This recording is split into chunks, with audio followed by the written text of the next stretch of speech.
حکیم لقمان کسی کے غلام تھے۔ ایک مرتبہ باغ میں ان کا آقا آیا اور ایک پھل کاٹ کر حضرت لقمان کو دیا تو وہ مزہ لے کر کھانے لگے۔ جب ایک ٹکڑا وہ خود کھایا تو معلوم ہوا کہ بڑا کڑوا پھل ہے۔ اس نے تھوک دیا اور کہنے لگا کہ لقمان، تم کو یہ پھل کڑوا نہیں لگ رہا ہے؟ تو حضرت لقمان علیہ السلام نے جواب دیا کہ آپ کے ہاتھ سے میں نے کتنی میٹھی میٹھی چیزیں کھائی ہیں، آج ایک مرتبہ آپ کڑوا پھل کھلا دیں تو کیا میں شکوہ کروں؟ اللہ اکبر! کیسا عجیب جواب دیا۔ اگر ہم بھی اللہ کے بارے میں ایسا ہی خیال کریں تو ہماری کیا حالت ہوگی۔ اللہ کو ناشکری پسند نہیں، اگر شکر کرو گے تو نعمت میں اضافہ ہوگا۔ اگر اللہ مال دے دے تو بھی خوش رہو اور نہ دے تو بھی خوش رہو، اور صحت دے تو بھی راضی رہو، بیماری دے تو بھی خوش رہو۔ ایک مرتبہ شیخ سعدی گھر سے نکلے تو پیر میں پہننے کے لیے جوتے نہیں تھے۔ دل ہی دل میں کہنے لگے کہ اللہ نے مجھے جوتے بھی نہیں دیے ہیں۔ پھر پیدل تھوڑی دور گئے تو دیکھا کہ ایک فقیر بھیک مانگ رہا ہے جس کے دونوں پیر رانوں تک کٹے ہوئے ہیں۔ یہ منظر دیکھ کر شیخ سعدی نادم ہوئے اور اللہ سے کہنے لگے کہ اے اللہ، تیرا شکر ہے کہ مجھے صرف جوتے نہیں دیے، اس بیچارے کو تو پیر ہی نہیں دیے ہیں۔ اگر تو مجھے بھی اس جیسا بناتا تو میں کیا کر سکتا تھا۔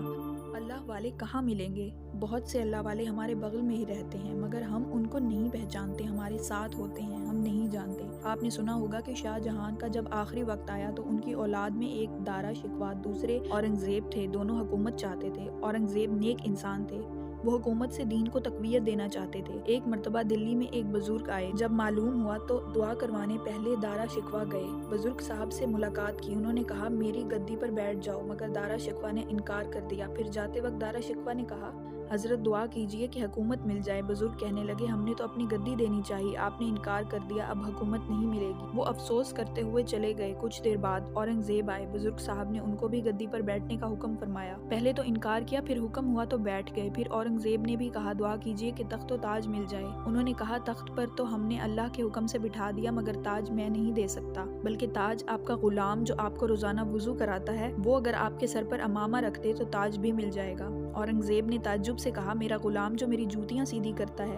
کیا وہ اتنا بڑا اللہ والا ہے؟ گھر گئے اور وضو کے بعد غلام کو حکم دیا کہ امامہ پہنا دو۔ غلام نے کہا حضور میں آپ کے سر پر کیسے رکھ سکتا ہوں، گستاخی ہوگی۔ اورنگزیب نے کہا میرا حکم ہے رکھ دو۔ اس نے رکھ تو دیا مگر سمجھ گیا کہ میرا راز فاش ہو گیا ہے، اس کے بعد وہ وہاں سے غائب ہو گیا۔ دیکھیے جسے غلام اور نوکر سمجھا جاتا رہا، اللہ تعالیٰ کے نزدیک اس کا کتنا بڑا مقام تھا۔ لہٰذا آج بھی اللہ والے موجود ہیں مگر پہچاننے والی آنکھ چاہیے۔